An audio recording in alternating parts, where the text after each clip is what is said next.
भगवती तुलसी। इसकी राजधानी का नाम जालंधर नगरी था। दैत्यराज कालनेमी की कन्या वृंदा का विवाह जालंधर से हुआ। जालंधर महाराक्षस था।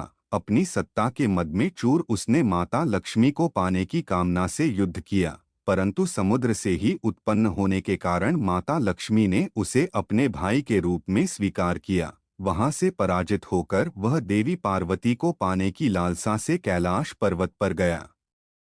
भगवान देवाधिदेव शिव का ही रूप धरकर माता पार्वती के समीप गया, परंतु मां ने अपने योगबल से उसे तुरंत पहचान लिया तथा वहां से अंतर्ध्यान हो गईं।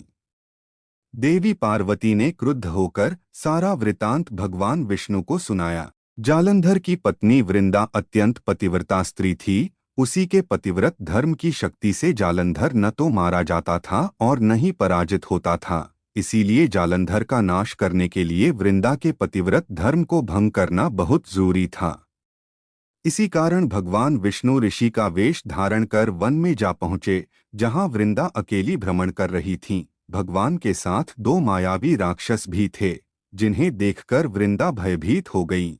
ऋषि ने वृंदा के सामने पल में दोनों को भस्म कर दिया। उनकी शक्ति देखकर वृंदा ने कैलाश पर्वत पर महादेव के साथ युद्ध कर रहे अपने पति जालंधर के बारे में पूछा। ऋषि ने अपने माया जाल से दो वानर प्रकट किए। एक वानर के हाथ में जालंधर का सिर था तथा दूसरे के हाथ में धड़।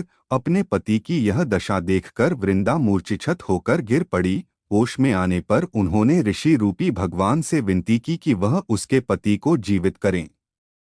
भगवान ने अपनी माया से पुनः जालंधर का सिर धड़ से जोड़ दिया, परंतु स्वयं भी वह उसी शरीर में प्रवेश कर गए। वृंदा को इस छल का जरा आभास न हुआ। जालंधर बने भगवान के साथ वृंदा पतिव्रता का व्यवहार करने लगी, जिससे उसका सतीत्व भंग हो गया। ऐसा होते ही वृंदा का पति जालंधर युद्ध में हार गया। इस सारी लीला का जब वनृदा को पता चला, तो उसने क्रुद्ध होकर भगवान विष्णु को शिला होने का श्राप दे दिया तथा स्वयं सती हो गई। जहाँ वृंदा भस्म हुई, वहाँ तुलसी का पौधा उगा। भगवान विष्णु ने वृंदा से कहा, हे वृंदा, तुम अपने सतीत्व के कारण मुझे लक्ष्मी से भी अधिक प्रिय हो गई हो। अब तुम तुलसी के रूप में सदा मेरे साथ रहोगी। जो मनुष्य भी मेरे शालिग्राम रूप के साथ तुलसी का विवाह करेगा, उसे इस लोक और परलोक में विपुल यश प्राप्त होगा।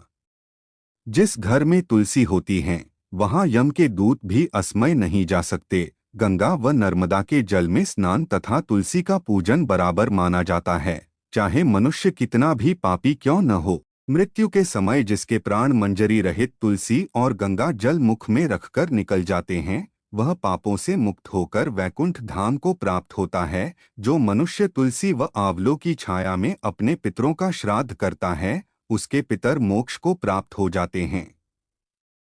उसी दैत्य जालंधर की यह भूमि जलंधर नाम से विख्यात है। सती वृंदा का मंदिर मोहल्ला कोट किशनचंद में स्थित है। कहते हैं इस स्थान पर एक प्राचीन गुफा थी, जो सीधी हरिद्वार तक जाती थी। सच्चे मन से 40 दिन तक सती वृंदा देवी के मंदिर में पूजा करने से सभी मनोरथ पूर्ण होते हैं। आपको वीडियो अच्छी लगी हो तो वीडियो को लाइक करके चैनल को सब्सक्राइब जरूर कीजिए और कमेंट्स में जय श्री राम जरूर लिखें।